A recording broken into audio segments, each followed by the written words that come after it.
Sant Shri Dnyaneshwara and Sant Shri Tukaram Endowment Lecture Series and Orientation Workshop. Eminent personalities from various fields were present on this occasion. They shared their valuable thoughts and insights and guided people on variety of topics. Doctor Abhijit Sonawane. खरं तर doctor म्हटलं की उच्च पदस्थ वर्तुळ आणि श्रीमंती या दोन्ही गोष्टी असतात, पण या दोन्ही गोष्टींच्या विरोधामध्ये जाऊन समाजासाठी कार्य करणारा डॉक्टर अशी ओळख ज्यांची निर्माण झाली, किंबहुना ज्यांना डॉक्टर ऑफ बेगर्स, भिक्षेकऱ्यांचे डॉक्टर म्हणून ओळखलं जातं, ते अभिजित सोनावणे सर आज आपल्यामध्ये उपस्थित आहेत.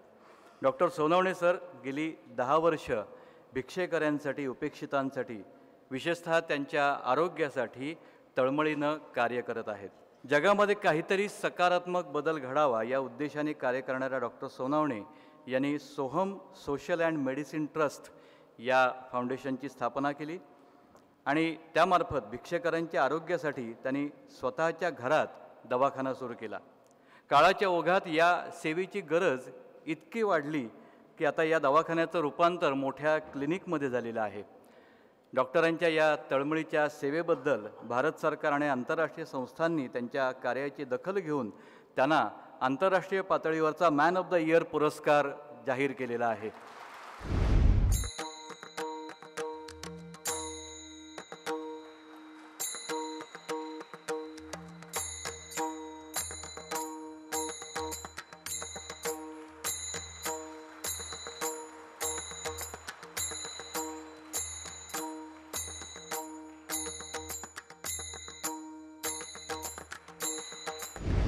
जेव्हा मला पुरस्कार असेल त्यावेळेला मी त्या लोकांना वर बोलवतो आणि त्यांच्या हस्ते पुरस्कार स्वीकारतो आणि मला मिळालेला पुरस्कार मी त्यांना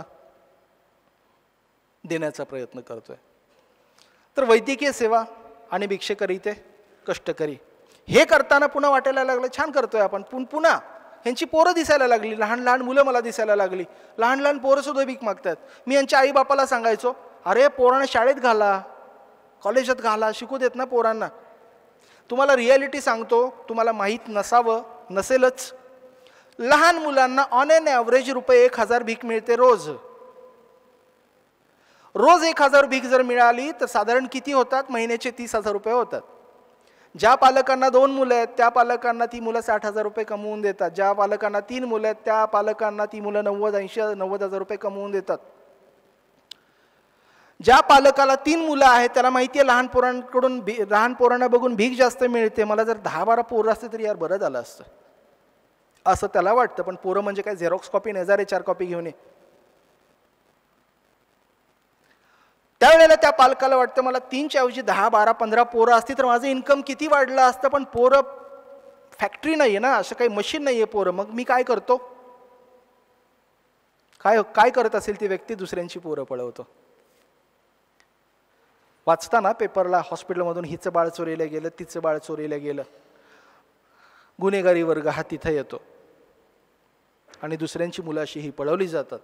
आणि तुम्हा शक्यतो महिला वर्गाला, अगं आमचा पिंटू पण असाच दिसतो, चिंटू पण असाच दिसतो, बिचारा बघ ना कसं त्याचं तोंड, म्हणून 2 आणि 5 रुपये द्यायच्या ऐवजी 50 रुपयाची नोट हातामध्ये येते आणि महिला वर्गाकडून लहान मुलांना जास्त प्रमाणात भीक दिली जाते. परंतु तायांनो एक लक्षात घ्या की तुम्ही त्या बाळाला देत नाही तर त्याच्या वरती जो गुन्हेगार बाप बसला त्या बापालाही सगळे पैसे जातात. तुम्ही त्या मुलांना समजून भीक देत असाल तर मुलांना ती भीक मिळत नाही, मुलांना त्यातले 5 पैसे सुद्धा मिळत नाहीत. त्याचं कारण असे की मुली जितकी दीनवाणी दिसतील तेवढं त्यांना ते दाखवायचंच असतं. उलट तुम्हाला ते दुधाला पैसे दिले तर ते दूध देतच नाही. दूध खाऊन पिऊन जरा मस्त जर झालं तर तुम्हाला दया कशी येईल त्या मुलाची? म्हणून त्या मुलाची जास्तीत जास्त दया येण्यासाठी ते तुमच्या पुढे त्या मुलाला तसंच प्रेझेंट करतात. मग मी जेव्हा आई बापाला जाऊन सांगतो की अरे बाबा घाल ना शाळेमध्ये त्याला, तर तो म्हणतो की शाळेत जाऊन करेल काय? अरे मोठा होईल, तुला सांभाळेल, कमवेल, मान मिळेल, सन्मान मिळेल वगैरे वगैरे. हे मान सन्मान प्रतिष्ठा हे फक्त कादंबरीतल्या गोष्टी आहेत. आमच्या समाजात त्या गोष्टीला काही व्हॅल्यू नाही आहे, ते समजून नाही घेतलं जात. ते म्हणतात काय होईल पोरग 20-25 वर्षानंतर शिकेल आणि पैसे कमवायला, आमचं पोरग आत्ता 70,000-80,000 रुपये कमवतं. म्हणून हे पालक आपल्या मुलांना शाळेमध्ये घालत नाहीत. तरी सुद्धा आमची जी काही रिलेशनशिप झाली आहे, रिलेशनशिपचा वापर करून आपण 52 विद्यार्थ्यांना, 52 मुलांना, 52 भीक मागणाऱ्या मुलांना आपण दत्तक घेतलं आणि त्यांना आपण शाळा कॉलेजात टाकले. त्यातल्या 4 आमच्या सक्सेस स्टोरी आहेत. एक मुलगा आहे आमचा, त्याचं अख्खं खानदान, मी इथं बोलतोय कुठेतरी भीक मागत असेल, तो मुलगा UPSCला बसलाय. मागच्या वेळेला PSI साठी 2 का 3 मार्कांनी गेलाय. यावर्षी म्हटलं सर मी PSI होणारच, यावर्षी PSI होईल तो, ज्याचं खानदान अख्खं भीक मागतंय. दुसरी एक मुलगी आहे आमची, MBA सेकंड इयर करते. तिसरी मुलगी आहे UPSC करते. चौथा एक मुलगा कॉम्प्युटर सायन्स करतोय. बाकीची चिल्ली पिल्ली आहेत. एक 7वी 8वीत एक मुलगा आहे, मला सारखं विचारत असतो सर डॉक्टर कसं व्हायचं असतं, डॉक्टर म्हणजे कुठल्या कॉलेजला जायचं, किती मार्क लागतात वगैरे वगैरे सारखं. एकदा त्याला म्हटलं अरे बाळा तू मला सारखं विचारतो डॉक्टर व्हायचं, तुला कशासाठी डॉक्टर व्हायचं. तर मला वाटलं तो सांगेल मला पण घर गाडी बंगला घ्यायचं असं काहीतरी सांगेल तो. मी त्याला म्हटलं तुला कशासाठी डॉक्टर व्हायचंय. त्यानं अगदी उत्स्फूर्तपणे उत्तर दिलं सर म्हटलं तुम्ही मेल्यावर मी भिकाऱ्यांचे डॉक्टर म्हणून काम करणार. माझ्यासाठी राष्ट्रपती पदकापेक्षाही मोठी गोष्ट होती. माझ्याकडे स्वतःचा कुठलाही वृद्धाश्रम नाही, परंतु जे महाराष्ट्रात जे काही वृद्धाश्रम आहे तिथल्या लोकांना मी गळ घालतो की आमचं एक आजोबा, आमची एखादी आजी ठेवा.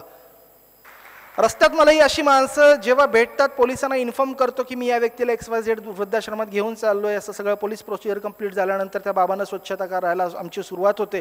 दाढी कटिंग करायला बसतो. गंमत अशी असते माझ्या अंगावरती आमचा डॉक्टरचा पांढरा ॲप्रन असतो, गळ्यामध्ये स्टेथोस्कोप असतो. फुटपाथवरती मी मांडी घातलेली असते आणि कोणाची तरी दाढी करत असतो.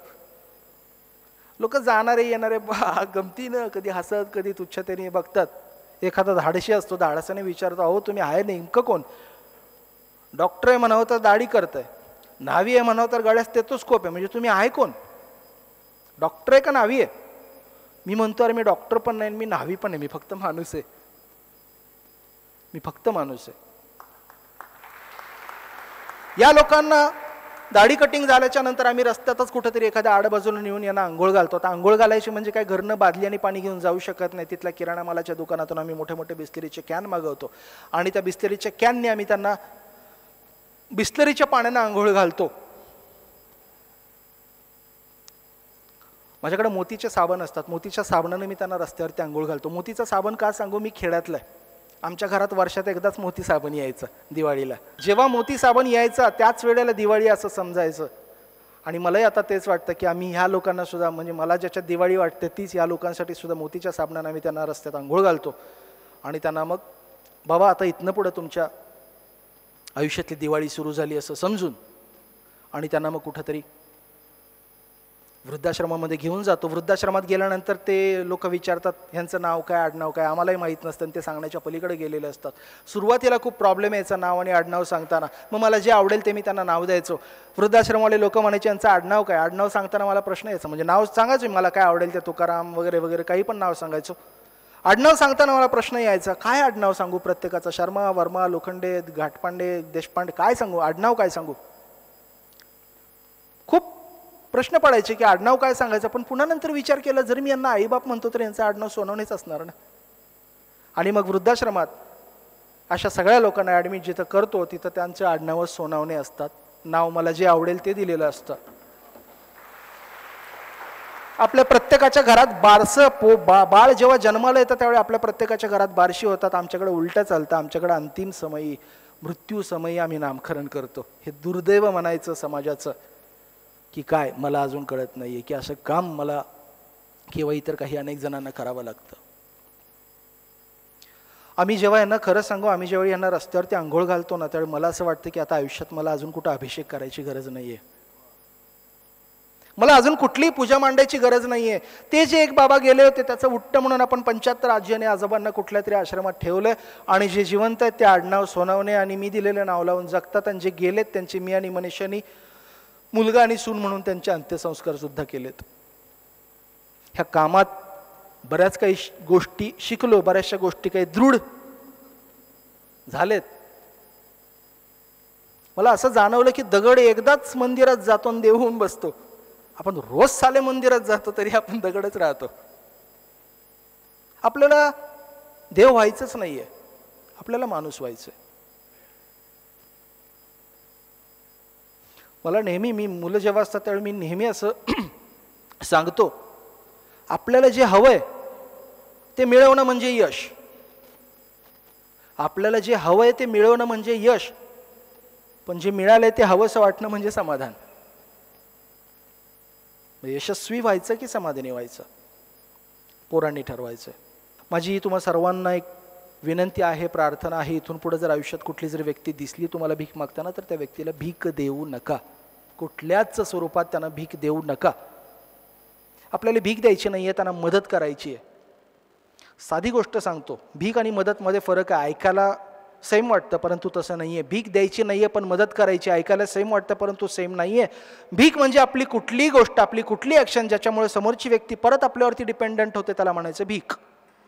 परंतु आपली कुठलीही गोष्ट, आपली कुठली ॲक्शन ज्याच्यामुळे समोरची व्यक्ती इंडिपेंडंट होते त्याला म्हणायचं मदत.